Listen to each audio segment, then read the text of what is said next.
इस कहानी में अपना एमसी बताता है, मैंने उस दिन आसमान में एक वाइवन को आसमान में गोल चक्कर काटते हुए देखा, जितना आज़ादी मैंने किसी और में नहीं देखा। यही कारण था कि मैंने डिसाइड किया डेक्लन हाउस के ट्रबल शूटर के जॉब को छोड़ने का। और अगले सीन में देखते अपने एमसी को, जिसका नाम एस्टर था, वो काफ़ी घायल लग रहा था। इसके बाद सीन कट होता है। थोड़ी देर बाद देखते एस्टर को, जो कि एक बंदे को अपने मैजिक से पकड़ा हुआ था। एस्टर उस बंदे से कहता है कि तू आखिरी बचा हुआ है। वो बंदा कहता है कि नंबर 1, तू अपनी पावर को छिपा रहा था। ये पावर किसी मामूली ट्रबल शूटर के पास नहीं होना चाहिए था। एस्टर कहता है कि चुप हो जा, मैं यहाँ क्वेश्चन पूछूंगा।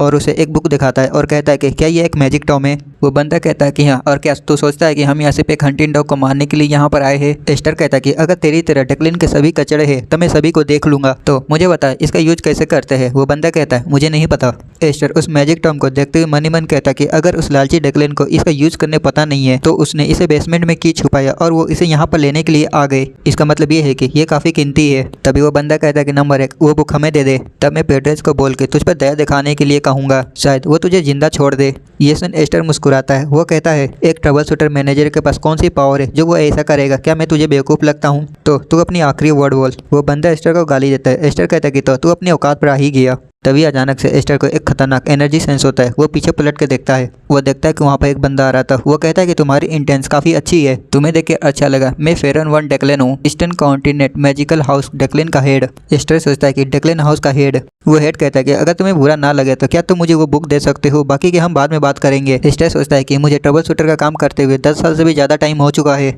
मैंने अपनी आधी लाइफ डेक्लन के साथ बिताया है, लेकिन मैं पहली बार डेक्लन हाउस का हेड को देख रहा हूँ। डेक्लन हाउस को ईस्टर्न कॉन्टिनेंट में सबसे ताकतवर फैमिली कहा जाता है और इतिहास का अब तक का ताकतवर हेड यहाँ पर है। और अगले ही पल ही एस्टर अजीब से शक्ल बनाता है। वो कहता है क्या झंझट यार, सारा मूड ही खराब कर दिया। ये सुन के तो वो हेड को भी समझ में नहीं आता, उसका भी मुंह अजीब बन जाता है। एस्टर हेड को कहता है कि क्या तुम किसी की कमाई को ऐसे उठा कर लेकर जाना चाहते हो? तुम सच में बहुत बेशरम हो। ये सुन के तो वो हेड वो हंसने लगता है।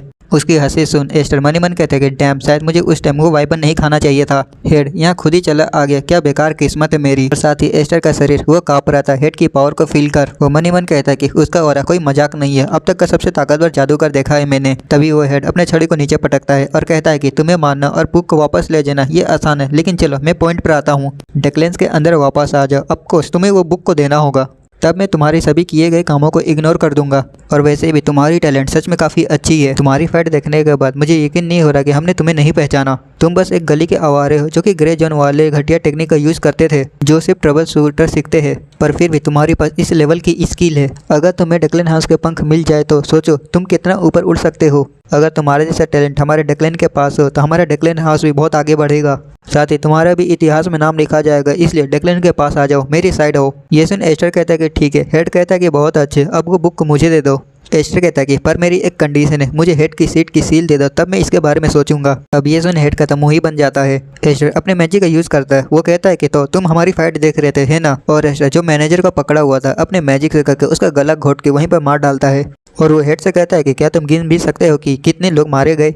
लेकिन इस बार हेड का सच में माथा खराब हो गया था। वो एस्टर से कहता है कि क्या तुम सच में इसे इस तरह ले जाना चाहते हो? तुम्हें पता है तुम मर भी सकते हो। एस्टर वो थोड़ा घबरा गया था, उसे पता था कि वो झूठ नहीं बोल रहा, लेकिन फिर भी वो एस्टर पीछे नहीं हटता। वो जंप करते हुए जाके हेड के ऊपर अटैक कर देता है, पर हेड अपने शील्ड से एस्टर के अटैक को रोक लेता है। एस्टर कहता है जब तक मैं कोशिश नहीं करूँगा मुझे कैसे पता चलेगा? हेड कहता है कि ठीक है, लगता है कि मुझे तुम्हें दिखाना होगा। और वो भी अपने मैजिक का यूज़ करता है, जिसे नीचे से एक बहुत बड़ा पत्थर निकल के एस्टर के ऊपर अटैक कर देता है। लेकिन एस्टर उसे बाल बाल बचता है। वो कहता है कि वो पागल कमीना। उतने में दोबारा एक और अटैक निकलता है, लेकिन एस्टर उसको डॉज कर लेता है और वहाँ से थोड़ा दूर भागने लगता है। वो सोचता है कि तो ये है डेक्लन की हेड की पावर, एक भी सिंगल ओपनिंग नहीं दिख रही है अटैक करने का। हेड एस्टर से कहता है क्या तुमने नहीं कहा था कि तुम्हें कोशिश करना है? लेकिन तुम्हें पता होना चाहिए कुछ चीज़ें ऐसी भी होती है जो बिना देखे भी तुम्हें समझ जाना चाहिए। हमारे बीच कितना बड़ा गैप है। और वो एक बड़ा मैजिक अटैक करता है, जिससे देख एस्टर भी हैरान हो जाता है। हम देखते हैं कि उसके मैजिक अटैक से पर एक बहुत बड़ा धमाका होता है। हेड कहता है मैं तुम्हें नहीं मारना चाहता, मैं बस तुम्हें बता रहा हूँ कि तुम्हारे लिए क्या सही है। तो क्या अब तुम बात करने के लिए तैयार हो? एस्टर कहता है कि अगर मैं अभी भी अपना सिर झुका लूँ तो क्या होगा? क्या होगा अगर मैं डेक्लन के छाया में आने के लिए मान जाऊँ? हेड कहता है कि क्या तुम्हें लगता है कि मैं तुम पे यकीन करूंगा? हम देखते एस्टर को, जो कि घायल लग रहा था। वो कहता है कि मानो कि तुम मुझ पे यकीन करोगे। और एस्टर एक पावरफुल अटैक हेड के ऊपर करते हुए कहता है कि मैंने कुत्तों का खाना खाना छोड़ दिया है, क्या तुमने सुना? और वो पावरफुल अटैक जाके हेड को डायरेक्ट हिट करता है। एस्टर कहता है कि ऐसा कौन ही होगा जो कुत्ता बनकर दोबारा से वहाँ जाना चाहेगा? क्या सिर्फ इसलिए कि पट्टा चमत्कार है और घर बड़ा है? इसका मतलब ये नहीं है कि वो पिंजड़ा नहीं है। हम देखते हैं हेड को जो कि अपने शील्ड से एस्टर के अटैक को बहुत आसानी से ब्लॉक कर लिया था। वो कहता है कि पैथोपिक, और साथ ही उसने एक बहुत बड़ा मैजिक फॉर्मेशन भी बनाया हुआ था। वो कहता है कि चलो मैं तुम्हें दिखाता हूँ असली पावर किसे कहते हैं। ये देखते एस्टर भी हैरान हो जाता है क्योंकि आसमान से बहुत बड़े बड़े लाइटनिंग गिर रहा था। एस्टर मन ही मन कहता है कि अब जब मैं इसके बारे में सोचता हूँ तो मुझे पता चलता है कि यही कारण था जब मैंने अचानक से आसमान में देखा ऊपर में उड़ते हुए वाइबन को जो कि काफ़ी आज़ादी से उड़ रहा था। यही कारण था कि मैं भी आज़ादी से रहना चाहता हूँ। अब प्रेजेंट में हेड कहता है कि बहुत ही अच्छे, मैंने सोचा कि तुम मर जाओगे लेकिन तुम अभी भी ठीक हो, तो क्या अब तुम्हें पता चला कि हमारे पावर का गैप कितना बड़ा है। एस्टर कहता है कि तुम सच में बहुत ताकतवर हो। हेड कहता है कि तो क्या अब तुम बात करने के लिए तैयार हो जो हमने बीच में छोड़ दिया था। एस्टर कहते हैं कि तो क्या तुम चाहते हो कि मैं दोबारा से एक ट्रबल शूटर बन जाऊँ। हेड कहते हैं कि ओह नहीं, मैंने तुम्हें कब कहा दोबारा से ट्रबल शूटर बनने के लिए, मैं तो चाहता हूँ कि तुम बॉक्सिंग फैमिली के हेड बनो। ये जो एस्टर हैरान हो जाता है। वो कहता है कि बॉक्सिंग फैमिली का हेड। वो बताता है कि डेक्लेनस जो कि ईस्टर्न कॉन्टिनेंट में सबसे ताकतवर जादुई क्लैन है, वो इतनी पावरफुल है कि थ्रोन के लिए भी चैलेंज कर सकते हैं, लेकिन वो चाहता है कि मैं उसका वेसल फैमिली बन जाऊं। और एस्टर उसी बुक को निकालता है। वो कहता है कि तो तुम्हारा रियल गोल यही था। फैमिली हेड कहता है कि तुम अभी भी अपने आप को कम हाँ कर रहे हो, मैं तुम्हें भी चाहता हूँ और वो बुक भी। एस्टर उस बुक को फैमिली हेड की तरफ बढ़ाता है। हेड कहता है कि बहुत ही अच्छे, तुमने बहुत अच्छा चॉइस किया, और वो अपना हाथ उस बुक को लेने के लिए आगे बढ़ाता है। वो कहता है कि इससे तुम्हारे सारे क्राइम खत्म हो जाएंगे, तुम बस डेक्लेन के साथ खड़े रहना। इससे पहले कि वो बुक को ले पाता एस्टर उस बुक को ही जला देता है, जिससे फैमिली हेड वो सीरियस हो जाता है। वो कहता है कि तुम ये क्या कर रहे हो। एस्टर वो मुस्कुराता है। वो कहता है कि क्या तुम्हें लगा कि मैं तुम्हें ये सच में दे दूंगा, लेकिन हेड वो पूरा गर्म हो चुका था। वो कहता है एस्टर से तुझे आसान मौत नहीं मिलेगी। एस्टर कहता है कि चुप हो जा और मेरी बात सुन, मैं कभी भी पैसे के लिए इस काम में नहीं लगा था, और वैसे भी ट्रबल शूटर बन के ज़्यादा कमाई नहीं होती, तो मैंने ये चीज़ क्यों रखी, क्योंकि ये पैसे से जुड़ा था। क्या तुमने उस ट्रबल शूटर के बारे में सुना है जिसे डेक्लेन के यंग मास्टर ने खा लिया था। डेक्लेन कहता है कि फॉरबिडन मैजिक। एस्टर कहता है कि हाँ, उस कमीने ने मेरे साथियों को खा लिया और डेक्लेन ने इसे छिपा दिया। हेड कहते हैं कि तो ये बदला लेने की बात है। एस्टर कहता है कि हाँ, मैं ऐसा क्यों करूँगा, मैं अच्छे से जानता हूँ कि ट्रबल शूटर की ज़िंदगी सस्ती होती है, और मेरे साथियों को भी ये बात पता थी। बस मैंने सोचा कि मैं श्योर करूँगा कि वो उन्हें मिलेगा जो वो चाहते थे, लेकिन इसके लिए बहुत ज़्यादा पैसा चाहिए था। और मैंने फाइनली डिसाइड कर लिया रिटायर होने का, मैं किसी भी हालत में उस पिंजड़े में वापस नहीं जाने वाला। हेड वहाँ से जाते हुए कहता है कि इसे मेरा लास्ट सब समझो, और एक चुटकी बजाता है जिससे आसपास एक ब्लू फ्लेम एस्टर को घेरने लगती है। हेड कहता है कि ये डेक्लेन की कीमती ब्लू फ्लेम है, ये एक ऐसा फ्लेम है जो कि कभी नहीं बुझती, इसमें जलो और अपने किए गए फैसले को रिग्रेट करो। और वो फिल्म जाके एस्टर को जलाने लगती है। एस्टर कहता है कि रिग्रेट मेरा पिछवाड़ा, अगर एकमात्र चॉइस डेक्लेन का कुत्ता बनना होता तो मैं ग्रे जोन वापस जाना पसंद करूंगा। अगर मैं ऐसा नहीं कर पाता तो फिर मरना भी कोई बुरी बात नहीं है। और साथ ही जोड़े जोड़े से हंसते हुए कहता है कि हा, मैंने कभी भी इतना फ्रीडम फील नहीं किया था। ये शर्म की बात है कि मैं जिंदा नहीं बच पाऊंगा, लेकिन मुझे कोई रिग्रेट नहीं है। अगर मुझे दोबारा मौका मिले तो मैं उस फ्रीडम को लूंगा जो मैं लेना चाहता हूँ। तभी अचानक वहाँ एक तेज हवा चलती है और वो ब्लू फ्लेम वो गायब हो जाती है। एस्टर भी हैरान हो जाता है, उसे भी कुछ समझ में नहीं आ रहा था। वो अपने आसपास देखता है, वो देखता है कि सब कुछ वो रुक चुका है। तभी उसकी नज़र बुक के ऊपर जाती है जो उसके हाथों से छूट के हवा में उड़ने लगती है, और उसमें से कुछ फ्लेम निकल के जाकर एस्टर के चेस्ट पर कुछ पैटर्न टाइप बना देते हैं। उसे कुछ समझ में नहीं आ रहा था। वो कहता है कि ये क्या है, आखिर यहाँ क्या हो रहा है। तभी सीन कट होता है। हम देखते हैं एस्टर को जो कि पास्ट में वापस आ चुका था। वो मन ही मन कहता है ये क्या है, और आखिर मैं ये क्या कर रहा हूँ। नहीं रुको, कुछ गड़बड़ है, मैं कहाँ हूँ। ऐसा लग रहा है कि मैं अपने पास्ट में आ गया हूँ, और ये जगह जानी पहचानी लग रही है। अरे हाँ, मुझे याद आया, ये जगह तो ग्रे जोन है, वो जगह जहाँ मैं ट्रबल शूटर बनने से पहले भीख मांगता था। और वो अपने आप को देखता है। वो कहता है कि नहीं, ऐसा नहीं हो सकता, मैं टाइम में पीछे आ गया हूँ। और अगले ही पल वो एक तालाब के पास जाता है और अपने शकल को उस तालाब में देखता है। वो कहता है कि आखिरकार दुनिया में क्या हो रहा है, ये मैं ही हूँ, लेकिन मैं अभी यंग हूँ। और वो अपने चेस्ट में उसी निशान को देखता है। वो मन ही मन कहता है कि अगर मुझे किसी चीज़ से नफरत है तो ये आग का निशान है। और वो एक जगह बैठकर सोचने लगता है कि मैं टाइम में पीछे आ गया हूँ, पर ये बात नहीं है, मुझे नहीं पता कैसे, लेकिन उस मैजिक बुक ने जरूर कुछ किया था। लेकिन क्या वो मैजिक बुक ऐसा कुछ कर भी सकता है। और वो बहुत कुछ इसी बारे में सोचता है, और वो आखिरी में हार मान जाता है। वो कहता है कि भाड़ में जाए। और वैसे भी ये एक अच्छी बात लग रही है, ये सपना नहीं बल्कि सब कुछ असली लग रहा है। यहाँ की गंध पहले जैसे ही है, इसका मतलब ये है कि मैं जिंदा हूँ। सिर्फ जिंदा ही नहीं बल्कि ये एक अच्छी सुबह भी है। ये एक ऐसी सिचुएशन है जहाँ मैं जो कुछ करूँगा वो सक्सेस होगा। लेकिन सक्सेस होने का क्या मतलब है। मैंने एक सपना देखा था, मेरा एक सपना भी था, और मेरे साथियों का भी एक सपना था। और वो पुरानी बातें याद करता है जब वो अपने साथियों के साथ था। उसका साथी कहता है कि नंबर 1, मेरा मतलब है कि एस्टर। एस्टर कहता है कि हाँ बोल। उसका साथी कहता है कि हम ग्रे जोन में आवारे की तरह पैदा हुए थे, हमारे पास कुछ नहीं था, ना ही हम अच्छा कपड़ा पहन सकते थे, ना ही हम अच्छा खा सकते थे, ना ही पढ़ सकते थे। तुझे इनमें से सबसे ज़्यादा कौन सा दर्दनाक चीज़ लगा। एस्टर कहता है खाना तो नहीं था। उसका साथी कहता है कि अगर भूख की बात होती तो हम यहाँ तक नहीं पहुँचते। तुम्हें क्या लगता है कि हमारे लैब को इस सीवर में किसने ढकला। एस्टर वो कहता है कि ये ठीक है, फर्क नहीं पड़ता। एस्टर का जवाब सुन उसका साथी वो थोड़ा चिढ़ जाता है। वो कहता है जिस तरह हमारा लाइफ इस गटर में बीत रहा है। एस्टर कहता है मैंने कहा ना इसे फर्क नहीं पड़ता। अब ये सुन के तो उसका साथी वो गुस्सा जाता है और घूर के एस्टर को देखने लगता है। एस्टर कहता है कि ठीक है बोल, मैं तेरी बात सुनूंगा। उसका साथी कहता है कि एजुकेशन ना मिला सबसे ज्यादा तकलीफ दिया था। अगर हमने सीखा और पढ़ा होता तो हम इस तरह नहीं जी रहे होते और उन कमीनों का गुलाम नहीं बनते। तो अगर मैं कभी रिटायर हो जाऊं तब मैं चाहता हूं। प्रेजेंट में एस्टर बताता है कि उसने कहा था कि वो एक लाइब्रेरी बनाना चाहता है, एक ऐसी जगह जहां पर कोई भी पर्सन आ सके, चाहे उसके पास कोई भी स्टेटस ना हो, वो किताबों को फ्रीली पढ़ सके। लेकिन मैं जो चाहता हूं उससे एक कदम आगे ले जाना, एक टावर बनाना। इसका कोई कारण नहीं है, मुझे बस ऊंची चीज़ें पसंद है। जगह मैटर नहीं करता, मैं वहाँ सभी तरह के बुकों को रखूंगा। और पागलों की तरह हंसते हुए कहता है लेकिन एक चीज़ है जो जरूर होनी चाहिए, मैं डेक्लेन के सीक्रेट मैनुअल को सीधे पहले फ्लोर पर रखूंगा ताकि ग्रे जोन के लड़के, नाजायज खानदान के बच्चे, यहाँ तक कि कसाई के बेटे भी एक एक बुक को कॉपी करके उठा कर लेके जाए। किताब के कवर पर डेक्लेन का सिंबल होगा और उसके अंदर वो सारे टेक्निक होंगे जो डेक्लेन अपने लाइफ से भी ज़्यादा कीमती समझते हैं। इसके बारे में सोच कर ही मेरे मुंह से पानी आ रहा है। लेकिन अभी प्रॉब्लम है कि मैं उस बुक को कैसे लाऊंगा। छोड़ो, ये अभी फ्यूचर की प्रॉब्लम है, लेकिन मैं किसी भी तरह डेक्लेन के मैनुअल को दूर दूर तक जरूर फैलाऊंगा। एस्टर यही सब सोच रहा था, उतने में एक लात उसके मुंह पा के पड़ता है जिससे वो दूर फेंकाता है। वो लड़का जो कि एस्टर को मारा हुआ था वो कहता है कि कमीने मैं तुझे ही ढूंढ रहा था। और वो लड़का एस्टर को लाते लात मारते हुए कहता है कि मैं तेरी जगह पर बैठ के भीख मांग रहा था और तू यहाँ पर छिपा हुआ है, क्या तू मरना चाहता है। एस्टर अपने मन ही मन कहता है कि आखिर ये कौन है जिसने मुझ पर छिप के अटैक किया। और एस्टर उस लड़के के पैरों को पकड़ लेता है जिससे वो लड़का वो गुस्सा जाता है। वो कहता है कि तूने मुझे रोका। एस्टर जो कि काफ़ी गुस्से में लग रहा था वो कहता है कि तूने मुझे 7 बार मारा है। और वो लड़के के चेहरे पे मारते हुए कहता है कि बदले में मैं तुझे इसका 70 गुना दूंगा। पर वो एस्टर रियलाइज करता है कि उसे मारने के बाद उसका हाथ ही टूट गया। वो लड़का जो कि पहले ही गुस्से में था वो एस्टर को एक जबरदस्त पंच मारते हुए कहता है कि तू कमीनी, तेरी हिम्मत कैसे हुई अपने बड़े भाई को मारने की। और वो एस्टर को लाते लात बजाते हुए कहता है कि तेरी हिम्मत कैसे हुई, क्या तू पागल हो गया है कमीने। एस्टर मार खाते हुए मन ही मन कहता है कि यह बहुत दर्दनाक है, बिल्कुल नर्क जैसा। तभी उस लड़के का पैर जाके पत्थर में लगता है जिससे उसका बैलेंस खराब होता है और वो जाके पानी में गिर जाता है। एस्टर देखता है कि यही उसके पास मौका है यहाँ से भागने का। वो लड़का पानी से खांसते हुए निकलता है। वो एस्टर को देखता है भागते हुए। वो एस्टर से कहता है कि तू छोटे कमीने, तुझे क्या लगता है कि तू कहाँ भाग रहा है। एस्टर पीछे पलटता है। वो कहता है कि ये भागना नहीं है, मैं तेरा चेहरा याद रखूंगा, तू बस इंतजार कर। मैं एक ट्रबल शूटर आदमी हूँ जो कभी पीछे नहीं हटता। तभी सीन कट होता है एक गली के अंदर। देखते एस्टर को जो कि बैठा हुआ था, अपने हाथ को देख रहा था जो कि मुड़ चुका था, टूट चुका था। वो कहता है कि ये सीरियस है, मैं इतना कमजोर हूँ कि एक पंच मारने के साथ ही मेरा हाथ टूट गया। और उसे रियलाइज होता है कि वो अपने छोटे बॉडी के अंदर है, इसलिए उसकी बॉडी वो कमजोर है। वो इसी सब के बारे में सोच रहा होता है। तभी एक आवाज़ आती है कि क्या तुम भूखे हो। ये सुन एस्टर वो अपने साइड देखता है एक लड़के को जो कि उसी को देख रहा था। एस्टर उस लड़के से पूछता है कि क्या तुम मुझे जानते हो। तो वो लड़का कहता है कि नहीं। एस्टर कहता है कि हाँ मुझे पता ही था। और वो उस लड़के को देखता है और मन ही मन कहता है वो बहुत गंदा है, लेकिन उसका कपड़ा महंगा लग रहा है। वो एक नोबल का लड़का लग रहा है जो किसी पावर स्ट्रगल के कारण गिर गया होगा। दूसरे शब्दों में एक अचानक चलता फिरता सुंदर छोटा बॉम्ब। एस्टर कहता है कि बच्चे। वो लड़का कहता है कि मैं डेमियन हूँ और मेरा माँ का नाम बियंका है। एस्टर मन ही मन कहता है कि ऐसा क्यों लग रहा है कि मैं ऐसी चीज़ें सीख रहा हूँ जो मुझे नहीं सीखनी चाहिए। और गुस्से से एस्टर कहता है कि क्या तूने अपना दिमाग खो दिया है।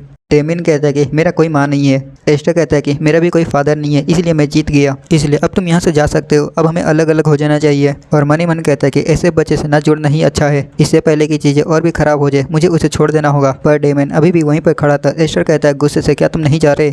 डेमियन कहता है कि मैं तुम्हारे साथ जाऊँगा।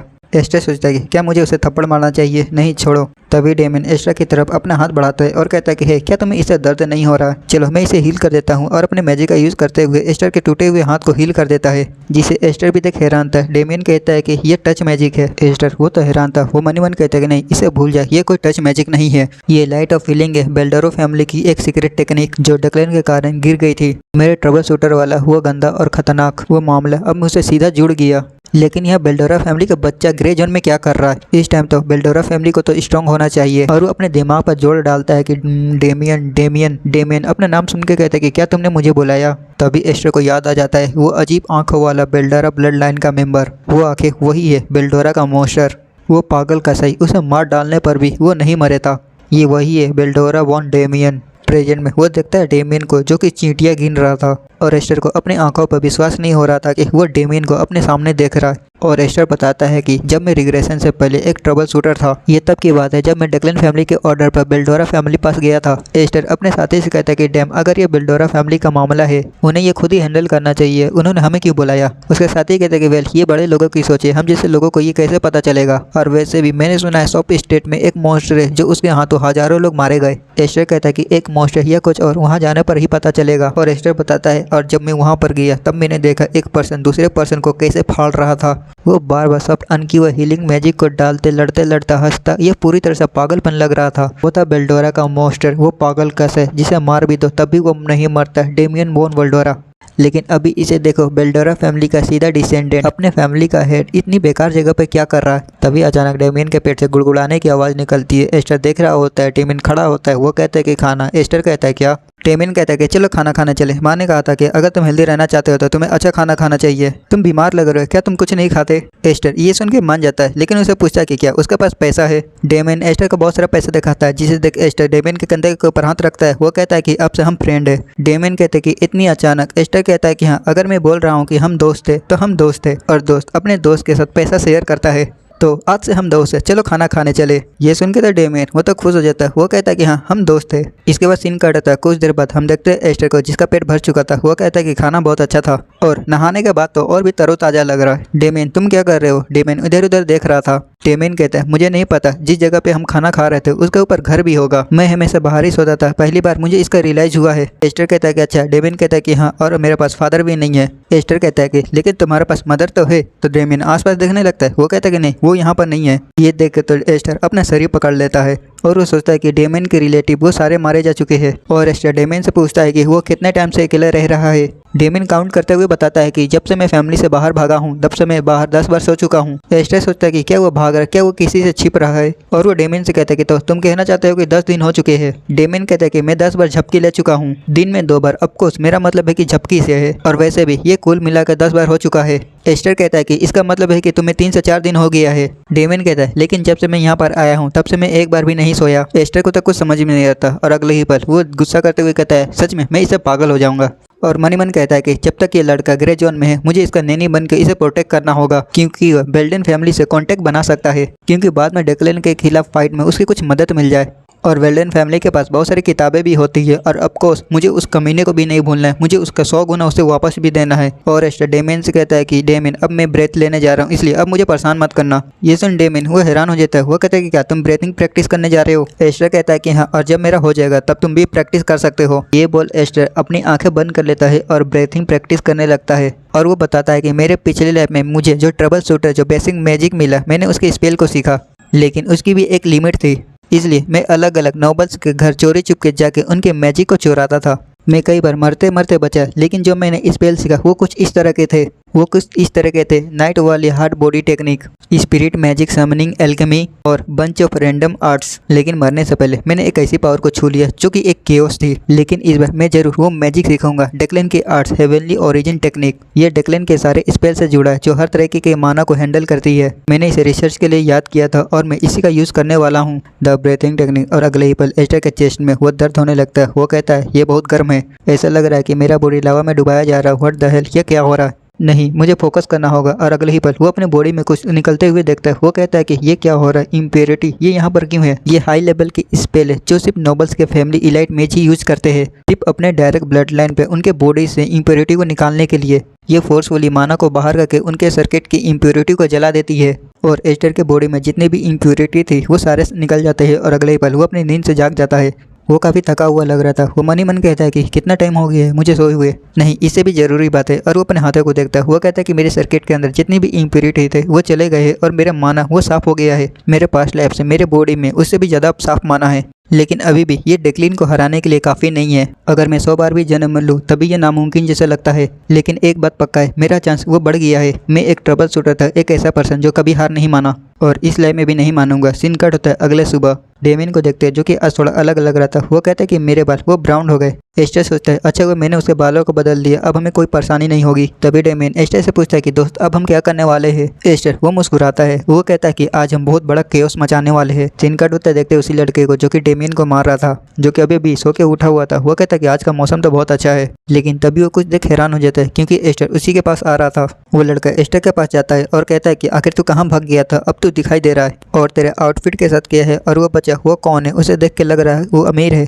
पर एस्टर उसकी ज्यादा बात नहीं सुनता और उसके पेट में एक जबरदस्त पंच मार के उसको वहीं पर सुता देता है। और एस्टर काफी गुस्सा लग रहा था। वो कहता है कि मैंने कहा था मैं तुझे याद रखूंगा। वहाँ पर और भी लड़के थे, उन दोनों की नजर एस्टर के ऊपर जाती है। एक कहता है कि वो कौन है, दूसरा कहता है कि वहाँ क्या चल रहा है। और वहाँ पर जितने सारे लड़के थे वो धीरे धीरे एक जगह जमा होकर डेमियन और एस्टर को घेर लेते हैं। वो लड़का जो कि डेमियन को पीटा हुआ था वो उनकी तरफ पॉइंट करते हुए कहता है कि उस कमीने ने मुझे मारा। एस्टर उन सभी को देख के मुस्कुराता है और मन ही मन कहता है कि ये सभी जाने पहचाने चेहरे, आज तो मजा आ जाएगा। और एस्टर और डेमियन को देख के ऐसा लग रहा था कि उन सभी को आज वो लोग कुत्ता बना के मारेंगे। और एस्टर फाइट स्टार्ट कर देता है। एक लड़के के ऊपर एक जबरदस्त पंच मारता है, दूसरे को लात मार के उड़ा देता है, तीसरे को पंच मार के उड़ा देता है और बाकी सबको कुत्ते की तरह पीट रहा था। और डेमियन एस्टर को फाइट करते हुए देख रहा था क्योंकि एस्टर अपने हाथों में माना डाल के उन सभी को मार रहा था। और डेमियन इसे देख काफी खुश होता है। वो कहता है कि ये अमेजिंग है। एस्टर लड़कों को मारते हुए डेमियन से कहता है कि डेमियन क्या तुम्हें ये औसम लग रहा है। डेमियन भी एक्साइटेड में कहता है कि हाँ। तभी एक लड़का डेमियन के सामने आके गिरता है। डेमियन उस लड़के को देखता है। वो कहता है कि ओ तुम्हें दर्द हो रहा होगा, रुको मैं तुम्हें ठीक कर देता हूँ। और डेमियन अपने हीलिंग मैजिक से उस लड़के को ठीक कर देता है। वो लड़का उसको थैंक यू कहता है, लेकिन पीछे से उस लड़के को पकड़ लेता है और बड़े बेडस तरीके से पूछा कि मैंने तुझे कितनी बार पीटा।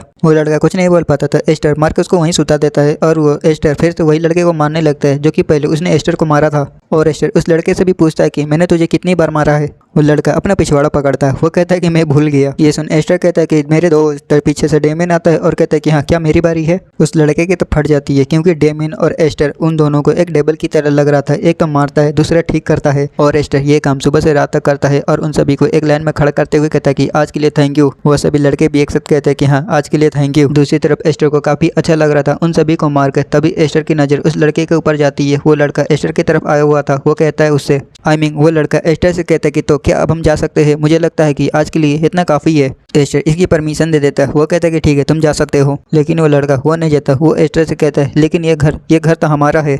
ये सुन एस्टर को बहुत गुस्सा आता है। वो बड़े गुस्से में कहता है कि मैंने कहा भाड़ में जाओ। एस्टर का गुस्सा देख के वो लोग वहाँ से जाने लगते हैं। तभी अचानक एस्टर का कुछ सेंस होता है। वो पीछे पलट के देखता है। वो कहता है कि कोई अजीब सी एनर्जी हमारी तरफ आ रही है। वो तेज है लेकिन छिपा हुआ है, एक अलग ही प्रेजेंस है, बिल्कुल ट्रबल शूटर की तरह कोई आ रहा है हमारी तरफ तेजी से। और वो डेमियन की तरफ देखता है और मन ही मन कहता है कि मैं अपनी तरफ से सावधान था, यकीन नहीं हो रहा कि बिल्डर फैमिली ने हमें इतनी आसानी से खोज लिया। और वो अपने माना को देखता है। वो कहता है कि मेरे पास बस इतना ही माना बचा है। एक मैजिक स्पेल करना ये मुश्किल है और हेड ऑन जाना ये भी मुश्किल है। ये अभी बिल्कुल अच्छा नहीं है, लेकिन मुझे उसे रोकना है। मैं अपने पास्ट में एक ट्रबल शूटर था, मेरे पास इनफ मैजिक पावर नहीं थी, लेकिन तब भी मैं हमेशा इस तरह के सिचुएशन का सामना करने के लिए तैयार रहता हूँ। और वो एक जगह अपने हाथों में मैजिक को इकट्ठा करने लगता है। अपने मन ही मन कहता है कि मुझे अपने मैजिक को एक जगह इकट्ठा करना होगा और उसे कंप्रेस करना होगा ताकि मैं उसके ऊपर एक प्रॉपर अटैक कर पाऊँ। और एस्टर वो बढ़ जाता है और वो अटैक करने के लिए बिल्कुल तैयार था। दूसरी तरफ वो बंदा जो कि तेजी से उन्हीं की तरफ जा रहा था अचानक से अपने घुटने टेक देता है, जिसे एस्टर भी देख हैरान हो जाता है। देखते उस बंदे को वो घुटने टेकते हुए कहता है कि यंग मास्टर आप यहाँ पर है।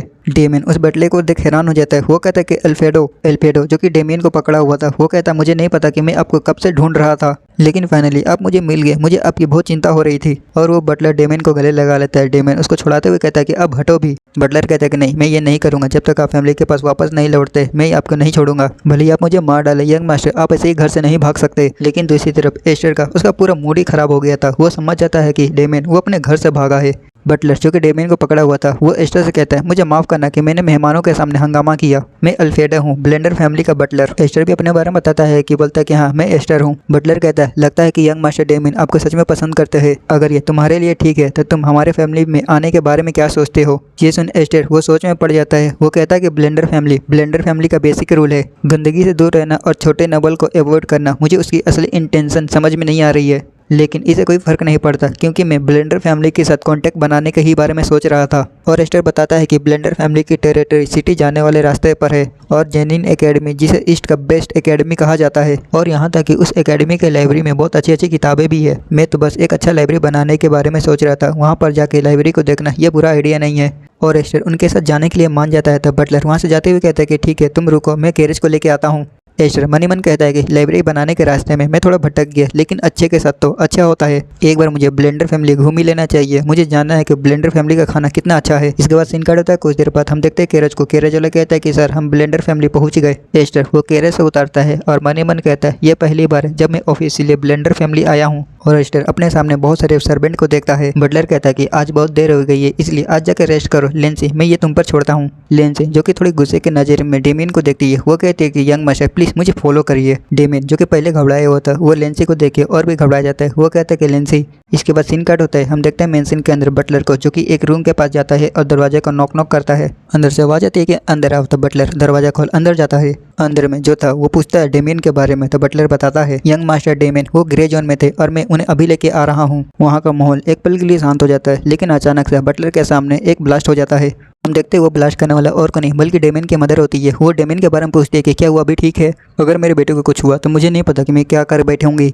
बटलर कहता है कि मैट्रिक प्लीज शांत हो जाइए, यंग मास्टर डेमियन वो ठीक है। और साथ ही बटलर ये भी बता देता है कि अब तक उसके साथ क्या हुआ है। ये सुन मैट्रिक वो शांत हो जाती है। वो कहती है कि अच्छा तब ये रिलीफ की बात है। बटलर जो कि उस जलते हुए चेयर को देख रहा था और कहता है कि हाँ ये रिलीफ की बात है। और मनी मन कहता है ये मैट्रिक के लिए अच्छी बात है और वो इंसान के लिए किस्मत वाली बात है कि यंग मास्टर को कुछ नहीं हुआ, नहीं तो माँ का गुस्सा जिसे कभी ब्लड विच कहा जाता है वो पूरे ग्रे जोन को ही डिस्ट्रॉय कर देती। अगर उसके बेटे की बात आती है तो वो काबू खो देती है। अच्छा हुआ कि ये मामला यहीं खत्म हो गया। मैट्रिक जो कि शांत हो चुकी थी वो कहते हैं कि एल्फ्रेडो तुमने काफी अच्छा काम किया है। एल्फ्रेडो कहते हैं इसकी कोई जरूरत नहीं थी, ये मेरा काम था। हालांकि एक बात और थी जो कि नोटिस करने वाली थी। मैट्रिक्स पूछती है कि वो क्या है। बटलर कहता है कि मैं यंग मास्टर के दोस्त के बारे में बात कर रहा हूँ। मैट्रिक कहते हैं कि जिसका नाम एस्टर है उसके बारे में। बटलर वो थोड़ा सीरियस हो जाता है। वो बताता है कि हाँ उस बच्चे ने मेरे प्रेजेंस को नोटिस कर लिया। इससे पहले कि मैं खुद को देखा था वो लड़का पहले ही अटैक करने के लिए तैयार था और जब मैं उसके करीब गया तो मैंने उस लड़के के हाथों में माना बुलेट देखा। मैट्रिक्स कहते ये तो सच में हैरान करने वाला टैलेंट है, ग्रेजन से आए हुए एक बच्चे के अंदर ऐसी पावर।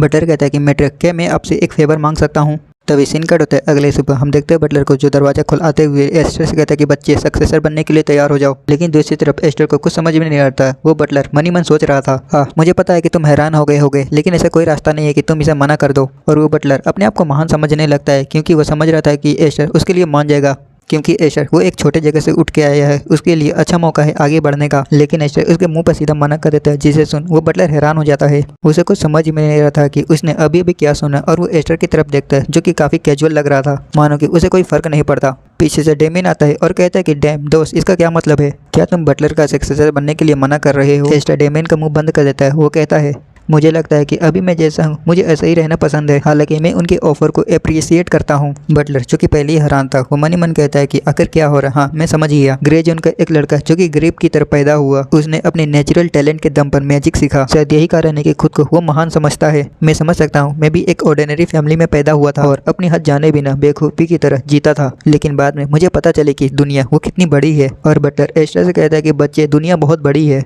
एस्टर कहता है कि हाँ मुझे पता है ये इतनी छोटी भी नहीं है। बटलर कहता है कि अभी तुम ऐसा फील कर रहे होगे जैसे कि तुम सब कुछ कर सकते हो। एस्टर कहता है कि नहीं ये बात नहीं है। ये सुन बटलर वो इरिटेट हो रहा था, लेकिन वो अपने आप को शांत करता है और वो एस्टर को बताता है क्या तुमने वो कहावत नहीं सुनी, घाटी का एक गॉब्लिन, तुम सिर्फ वही हो जो कि घाटी में रहने वाले खतरों से अनजान है। एस्टर कहता है कि नहीं मुझे लगता है कि मैं एक वाइवन की तरह हूँ। अब ये सुन बटलर का उसका बांध टूट जाता है और अपने पैरों को नीचे पटकता है और कहता है कि बच्चे तुझे कुछ नहीं पता, इसलिए मैं तुम्हें पर्सनली दिखाऊंगा ये दुनिया कितना भयानक और कितना बड़ा है। और बटलर एस्टर को एक दूसरी जगह पे लेके जाता है जहाँ पर बहुत सारे दूसरे लड़के होते हैं। वो सभी ट्रेनर्स बटलर को ग्रेट करते हैं और बटलर एस्टर से कहता है कि बच्चे अब तुम क्या सोचते हो, वो सभी तुम्हारे एज के आसपास है, लेकिन वह सभी हाउस ब्लेंडर के ऑफिशियली रिकॉग्नाइज किए गए टैलेंटेड लोग हैं। मैं श्योर हूँ कि तुमने अभी तक सेंस कर ही लिया होगा। एस्टर मनी मन कहता है कि हाँ ब्लेंडर फैमिली वो कोई मजाक नहीं है, विश्वास करना मुश्किल है, वो सभी ट्रेनर्स है पर वेल ट्रेंड है और उनकी ओरा भी काफी अच्छी है, लेकिन उन सभी को आंखों को देख के लग रहा है कि वो सभी गॉब्लिन के झुंड है। और वो बटलर से कहता है कि हाँ मुझे कुछ सेंस हो रहा है। बटलर ये सुन खुश हो जाता है। वो कहता है कि तो क्या अब तुम मेरा ऑफर एक्सेप्ट करोगे?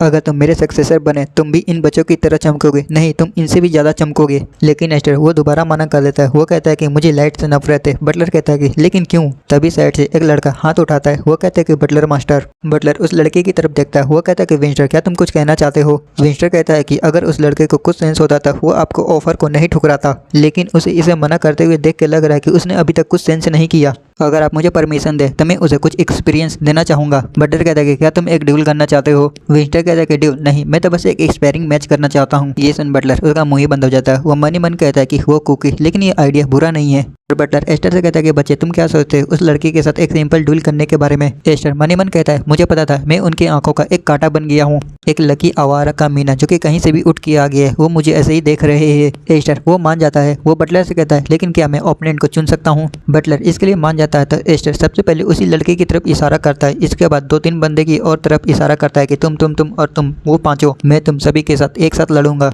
ये सुन वो बटलर एक पल के लिए हैरान हो जाता है, लेकिन अगले ही पल वो मन ही मन खुश होते हुए कहता है कि हाँ एक सक्सेसर के स्पिरिट को ऐसा ही होना चाहिए। और वो एस्टर से कहता है कि बच्चे क्या तुम अपने शब्दों की रिस्पॉन्सिबिलिटी को ले सकते हो, क्योंकि कोई भी बोल सकता है कि वो हाउस ब्लेंडर का इंसल्ट कर रहा है। ये सुन एस्टर कहता है कि हाँ मैं रिस्पॉन्सिबिलिटी लेने के लिए तैयार हूँ। ये सुन बटलर कहता है कि ठीक है तब हम ये करेंगे, और एक बात अगर तुम उनके सामने 1 मिनट भी टिक गए तो मैं तुम्हें रिवॉर्ड दूंगा, लेकिन अगर तुम ये नहीं कर पाए तुम्हें इसका रिस्पॉन्सिबल उठाना होगा। ये सुन एस्टर मन ही मन कहता है कि तो वो बोलना चाहता है कि अगर मैं उनके सामने नहीं टिक पाया तो मुझे उसका बटलर सक्सेसर बनना होगा। तो बूढ़ा आदमी मुझे अपनी जाल में फंसाने की कोशिश कर रहा है, लेकिन एस्टर इसके लिए मान जाता है। वो कहता है कि ठीक है मैं तैयार हूँ। अगले दिन में एस्टर को देखते हैं उन सभी 5 ओपोनेंट के सामने बटलर के पास एक बंदा खड़ा हुआ था। वो कहता है बटलर से, बटलर मास्टर क्या ये थोड़ा ज़्यादा ही खतरनाक नहीं हो गया। बटलर कहता है इसलिए ये इतना जरूरी है, उसके जिद को कभी ना कभी तोड़ना पड़ेगा ताकि वो आगे बढ़ सके। वो बंदा जो कि बटलर का साथ था वो अपने मन ही मन कहता है कि अगर मैंने यंग मास्टर के गेस्ट को चोट पहुंचाई तो मेरे इंस्ट्रक्टर का काम तो खत्म। और उसकी नजर यंग मास्टर डेमियन के ऊपर जाती है तो वो उसके पास जाता है और उसके कानों में कहता है कि यंग मास्टर डेमियन आपके दोस्त वो खतरे में है, प्लीज जाके बटलर को रोकिए। लेकिन डेमियन वो तो काफी खुश लग रहा था। वो कहते हैं क्या सच में, मैं भी हैरान हूँ। ये सुन के तो वो बंदा वो तो अपना सर ही पकड़ लेता है। एलेंसी कहते हैं कि यंग मास्टर अगर आप इसमें इन्वॉल्व हुए तो लेडी गोमो आपको डांटेगी। बटलर कहता है कि इंस्ट्रक्टर तुम क्या कर रहे हो, जाके मैच को शुरू करो। इंस्ट्रक्टर जो कि बटलर को बात को मना नहीं कर सकता था वो मान जाता है। वो कहता है कि ठीक है। देखते लेंसी को जो कि साइड में देखती है और वहाँ से जाते हुए डेमियन से कहती है यंग मास्टर डेमियन जब तक मैं वापस नहीं आ जाती आप इसमें शामिल मत होइएगा। डेमियन वो हंसता है। वो कहता है कि ठीक है मैं नहीं करूँगा। हम देखते हैं इंस्ट्रक्टर को जो कि उनके बीच में जाता है और कहता है कि ठीक है मैं ड्यूल के रूल को समझा देता हूँ। ये एक सिंपल ड्यूल है, ये ड्यूल जब तक चलेगा जब तक एक पार्टी हार नहीं मान लेता। एस्टर जो कि रूल को सुन रहा था और दूसरी तरफ वो लड़के जो कि वो भी रूल को सुन रहे थे, लेकिन वो लड़का जिसका नाम वेस्टर्न था वो अपने मन ही मन कहता है डैम वो आवारा लड़का यंग मास्टर और बटलर को भले ही तुम पे दया आ सकती है, लेकिन तुम्हें क्या लगता है कि ये दुनिया ये तुम्हारी दुनिया है। मैं तुम्हें बताऊंगा कि आवारा लड़कियों की कहाँ पर जगह है, मैं तुम्हें क्रश कर दूंगा। तभी इंस्ट्रक्टर वो मैच को स्टार्ट कर देता है। मैच को स्टार्ट बोलने के साथ ही हम देखते हैं वेस्टर्न को जो कि बहुत ज़्यादा पावरफुल एक अटैक आकर लगता है जिससे उसकी हालत बहुत ख़राब हो जाती है। उसे समझ में नहीं आ रहा था। वो अपने पीछे देखते हैं उसे ही नहीं बल्कि उसके साथियों को भी एक साथ अटैक लगा था और उनकी सभी की हालत ख़राब हो चुकी थी। और वो अपने सामने देखता है जिसने अटैक किया था ये और को नहीं बल्कि एस्टर था जिसने माना बुलेट के साथ उनके ऊपर अटैक किया था। वो कहता है लगता है कि मुझे खुद तुम्हें एक्सपीरियंस देना चाहिए। और हाँ एक बात याद रखना, कभी भी एक छोटे आदमी को कम नहीं समझना चाहिए। विस्टन जिसकी पहली हालत खराब थी वो एस्टर के माना बुलेट को देख के उसकी और हालत खराब हो जाती है। तभी एस्टर फिर से अपने माना बुलेट से उन सभी के ऊपर हेडशॉट मारता है और अचानक विस्टन के पास पहुंच जाता है। वो कहता है कि दुनिया बहुत बड़ी और खतरनाक है और उसे एक जबरदस्त पंच मार के उड़ा देता है और वो अपने हाथ टाइट करता है और कहता है कि अब से मैं तुम सबके अंदर एक्सपीरियंस को डालने वाला हूँ तो इसे अच्छे से सीखना। दूसरी तरफ विस्टन जिसको एक पंच लगा हुआ था वो गुस्से से कहता है कि तू पागल, ये मैजिक नहीं है। एस्टर उसके पास जाके एक जबरदस्त लात मारता है। वो कहता है कि ये मैजिक है लेकिन ये फिजिकल मैजिक है। दूसरी तरफ हम देखते हैं उस इंस्ट्रक्टर को और वहाँ पर जो दूसरे लड़के थे वो भी हैरान लग रहे थे। यहाँ तक कि बटलर भी वो भी देखता है कि एस्टर को उन सभी को कुत्ते की तरह मारते हुए। वो सोचता है कि उस बच्चे ने मैजिक बुलेट को कितनी बार कंप्रेस किया। उसके पावर को देख के लग रहा है कि उसने कम से कम 4 से 5 बार कंप्रेस किया होगा। साथ ही वो माना कंट्रोल के साथ लोगों को पीटने में भी काफी अच्छा है। तभी एक आवाज आती है कि अल्फ्रेडो। बटलर हैरान हो जाता है। वो पीछे पलट के देखता है क्योंकि वहाँ मैट्रियज आ चुकी थी। बटलर कहता है कि लेडी गोमो, हाँ मैट्रिया का नाम गोमो है। यहाँ तक कि इंस्ट्रक्टर की भी नजर लेडी गोमो के ऊपर जाती है। वो कहती है कि फाइनली वो आ गई और वो लेंसी को मन ही मन थैंक यू कहता है कि वो लेडी गोमो को यहाँ पर लेके आई। लेडी गोमो बटलर से कहते हैं कि बटलर यहाँ पर क्या हो रहा है। बटलर बताता है मैं तो बस एक सिंपल टेस्ट ले रहा था। लेडी गोमो साइड में देखती है कि एस्टर ने मार मार कर सभी को कुत्ता बना दिया होता है। वो बटलर से कहते हैं कि क्या तुम इसे टेस्ट कहते हो, और उसकी नज़र अपने बेटे के ऊपर जाती है। वो कहते हैं कि डेमियन, और लेडी गोमो बटलर को ऑर्डर देती है कि ये सभी ट्रेनिंग्स को यहाँ से लेके जाओ और डेमियन तुम अपने कमरे में जाओ और एस्टर तुम भी अपने कमरे में जाओ। और इंस्ट्रक्टर कहता है कि हाँ लेडी गोमो मैंने अपना बेस्ट किया। गोमो कहते हैं कि तुम्हें फायर किया जाता है। ये सुनकर तो इंस्ट्रक्टर वो हैरान हो जाता है। इसके बाद सीन कार्ड होता है। हम देखते हैं बटलर को जो कि लेडी गोमो के सामने था। लेडी गोमो कहती है मैं जानती हूँ तुम्हारा इंटेंशन ये नहीं था लेकिन तुम इस बार कुछ ज़्यादा ही दूर चले गए। बटलर कहता है मुझे माफ़ करना लेडी गोमो, मैंने अपना टेम्पर खो दिया, मैं कोई भी पनिशमेंट एक्सेप्ट करने के लिए तैयार हूँ। लेडी गोमो कहती है मैंने सुना है कि एस्टर और ट्रेनिंग के बीच में एक डूल हुआ था, क्या डेमियन ने भी उसकी मदद की। बटलर कहता है कि नहीं यंग मास्टर डेमियन ने ऐसा कुछ नहीं किया। ये सुन लेडी गोमो कहती है कि ओ अच्छा, बल्कि वो लड़का एस्टर वो लोगों के ऊपर अटैक करने में काफ़ी अच्छा है। मुझे माफ़ करना, मैजिक बुलेट जिसके बारे में मैंने आपको बताया था इस बार भी उसने इसका यूज किया लेकिन उसने इस बार इसे 4 से 5 बार कंप्रेस किया, मतलब उसकी पावर बढ़ गई है। लेडी गोमो कहती है इसका मतलब ये है कि उसका माना कंट्रोल काफ़ी अच्छा है और अपने मन ही मन कहती है कि मैंने उसे नहीं देखा लेकिन उसने अकेले ही 5 ट्रेनी को हरा दिया और एक माना बुलेट के साथ 9 मीटर की मैजिक कितना हाई लेवल का है, लेकिन प्योरिटी माना को हैंडल करना उतना ही मुश्किल होता है। और लेडी गोमो बटलर से पूछती है कि और सक्सेसर के बारे में क्या हुआ। बटलर बताता है कि उस लड़के ने इसे मना कर दिया। लेडी गोमो कहती है कि अच्छा, और मन ही मन कहता है कि लगता है कि मुझे खुद ही उस एस्टर को चेक करना होगा और बटलर को एस्टर को यहाँ लाने के लिए कहती है। अगले सीन में देखते हैं एस्टर को, जो कि बटलर यहाँ पर लेके आ जाता है एस्टर को। लेडी गोमो कहती है कि तो तुम आ गए, तुम ही एस्टर हो, यहाँ आओ, यहाँ बैठो। एस्टर जाकर बैठ जाता है। वो कहता है कि लेडी गोमो मैंने सुना है कि आपने मुझे बुलाया। लेडी गोमो कहती है कि हाँ, और वो एस्टर की तरफ एक बॉक्स बढ़ाती है। एस्टर उसे देख हैरान हो जाता है। वो इसके बारे में पूछता है कि वो क्या है। लेडी गोमो कहती है मैंने सुना है कि अल्फ्रेडो ने तुम्हें गिफ्ट देने का प्रॉमिस किया था। एस्टर को याद आता है बटलर ने कहा था अगर वो 1 मिनट तक टिक जाता है तो वो उसे एक गिफ्ट देगा। लेडी गोमो एस्टर को वो बॉक्स खोलने के लिए कहती है। ये सुन के एस्टर वो बॉक्स को खोल देता है जिसके अंदर से लाइट निकल रही थी और वो देखता है कि उस बॉक्स के अंदर एक पिल पड़ा हुआ था। गोमो कहती है कि ये एक हाई ग्रेड का आइटम है। वो बताते हैं कि ब्लेंडर फैमिली में कुछ गिने चुने लोगों को ही ये दिया जाता है। ये सुन एस्टर वो सीरियस हो जाता है क्योंकि उसको ऐसा लग रहा था ब्लेंडर फैमिली उसको अपने साथ मिलाने की कोशिश कर रही है। लेडी गोमो एस्टर के एक्सप्रेशन को देख के समझ जाती है कि वो क्या सोच रहा है। तुम चिंता किए बिना इसे एक्सेप्ट कर सकते हो। तुमने पहले ग्रे जोन में डेमियन की मदद की थी और आज जो हुआ उसकी तरफ से हमारी ये माफी समझ लो। एस्टर कहते हैं कि रुको, अगर मैं इसे खा लेता हूँ तो क्या मुझे ब्लेंडर फैमिली के साथ जुड़ना होगा। गोमो कहती है नहीं। एस्टर कहता है कि क्या इसमें किसी तरह का पॉइजन है। गोमो कहते हैं कि नहीं। एस्टर दोबारा पूछता है कि तो आप बोल रहे हो कि कोई कंडीशन नहीं है। लेडी गोमो कहते हैं कि हाँ, कोई कंडीशन नहीं है। ये सुन एस्टर उस गिफ्ट को ले लेता है और लेडी गोमो का थैंक यू कहता है और मन ही मन खुश हो रहा था क्योंकि उसके लिए ये अनएक्सपेक्टेड फायदा था। तभी लेडी गोमो कहते हैं कि मैं तुम्हें एक ऑफर देना चाहती हूँ। अब ये सुन के एस्टर का उसका मुंह ही बन जाता है। वो कहता है मन ही मन हाँ, मुझे पता था। लेडी गोमो कहते हैं कि एस्टर मैं तुम्हारे लिए एकेडमी की एडमिशन तैयार करना चाहती हूँ, क्या तुम डेमियन के साथ एकेडमी जाओगे। एस्टर कहते हैं कि एकेडमी। गोमो कहते हैं कि हाँ, असल में डेमियन को पिछले साल ही एकेडमी को अटेंड करना था लेकिन इसके मना करने पर हमने इस साल इसको टाल दिया, पर मुझे उम्मीद नहीं थी कि ये यहाँ से भाग जाएगा, इसलिए मैं तुमसे पूछ रही हूँ क्योंकि डेमियन तुम्हें पसंद करता है। मैन कहता है कि अगर मैं अपने दोस्त के साथ हूँ तब मुझे कोई प्रॉब्लम नहीं है। एस्टर मन ही मन कहता है कि ये समझ में आता है लेडी गोमो के लिए ये काफ़ी बड़ी बात है। उन्हें डर है अगर वो डेमियन को फोर्सफुली एकेडमी भेजेगी तो वो वहाँ से भी भाग जाएगा और डेमियन के मन को बदलना भी कोई आसान बात नहीं है और ये अपॉर्चुनिटी मेरे लिए इतना भी बुरा नहीं है। ये सुनने में भी अच्छा लग रहा है लेकिन ऐसा लग रहा है कि मुझे पट्टा पहनाया जा रहा है। और एस्टर लेडी गोमो कहता है कि मैं इसके बारे में सोचूंगा। लेडी गोमो कहती है कि समझ गए, जब तुम एक बार सोच लो तब बताना। वैसे ये बात अलग है लेकिन मुझे जानना है तुमने अल्फ्रेडो का सक्सेसर बनने का ऑफर क्यों मना किया। ये सुन एस्टर वो पीछे देखता है दरवाजे की तरफ और वो मुस्कुराता है। वो कहता है और वो पहले अल्फ्रेडो के बारे में सोचता है और कहता है कि मेरे घुटने महंगे हैं, आपको पता है। ये सुन के तो लेडी गोमो को उसे तो कुछ समझ में नहीं आता। दूसरी तरफ दरवाजे के पीछे अल्फ्रेडो एस्टर की बातें सुन रहा था, उसे भी कुछ समझ में नहीं आता। वो कहता है कि वो लड़का। और इसी के साथ ये वीडियो यहीं खत्म होता है और इसके जितने सारे भी चैप्टर आए हुए थे मैंने सारे एक्सप्लेन कर दिए और जब भी इसके न्यू चैप्टर आएंगे तब मैं एक्सप्लेन कर दूंगा।